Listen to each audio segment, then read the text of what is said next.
नमस्कार, आप सभी का एबी क्लासेस में स्वागत है। आज हम पढ़ेंगे विषाणु जनित रोग के बारे में। आज हम पढ़ेंगे छोटी माता, जिसे स्मॉल पॉक्स कहा जाता है। इसका फैलाव संक्रमित व्यक्ति के प्रत्यक्ष संपर्क द्वारा तथा उसके कपड़ों के द्वारा होता है। इसमें प्रभावित अंग संपूर्ण शरीर होता है। इसके लक्षण होते हैं शरीर पर दानों का बनना, फफलों का बनना या बुखार और सिर दर्द। इसके रोकथाम तथा इलाज है कैलामाइल मलहम का उपयोग, संक्रमित व्यक्ति को अकेले रखा जाना तथा टीकाकरण।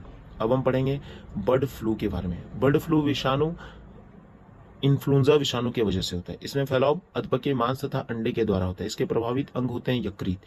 इसमें लक्षण होता है पेशियों में खिंचाव, आंखों में संक्रमण और खांसी। इसके रोकथाम तथा इलाज है एटीटी टीके के द्वारा। इसका परीक्षण एएफटी टेस्ट के द्वारा किया जाता है। अब हम पढ़ेंगे स्वाइन फ्लू के बारे में। इसका कारक विषाणु होता है इन्फ्लुएंजा विषाणु। यह फैलाव होता है संक्रमित स्वरों के द्वारा खांसने तथा छींकने से। इसमें प्रभावित अंग होते हैं श्वसन नली। इसका लक्षण होता है बुखार, खांसी, शरीर में दर्द। इसके रोकथाम तथा इलाज है टीके के द्वारा। इसके कुछ परीक्षण है जैसे चेस्ट एक्सरे और सीबीसी। अब हम पढ़ेंगे हेपेटाइटिस ए के बारे में। यह एचआईवी विषाणु के कारण होता है। इसका फैलाव दूषित भोजन तथा जल के द्वारा होता है। इसमें प्रभावित अंग है यकृत। इसका लक्षण बुखार, खांसी, बेचैनी, उल्टी होना होता है।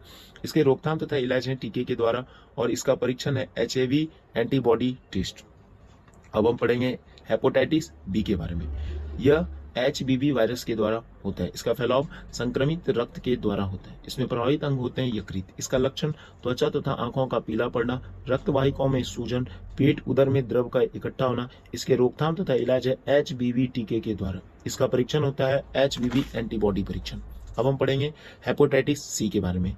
यह एचसीवी विषाणु के द्वारा होता है। इसका फैलाव संक्रमित रक्त के द्वारा तथा लैंगिक संबंधों के द्वारा होता है। इसमें प्रभावित अंग है यकृत। इसका लक्षण बुखार, रोग प्रतिरोधक क्षमता का घट जाना, शरीर के वजन में कमी। इसके रोकथाम तथा इलाज है संक्रमित रक्त के प्रति रोकथाम। परीक्षण है एचसीवी एंटीबॉडी परीक्षण। अब हम पढ़ेंगे इबोला के बारे में। यह फिलोवायरस विषाणु के द्वारा होता है।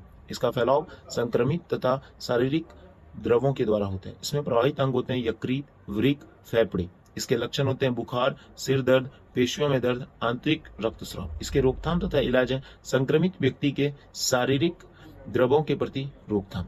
इबोला जायरी टीके का उपयोग भी किया जाता है। इसका परीक्षण है पीसीआर।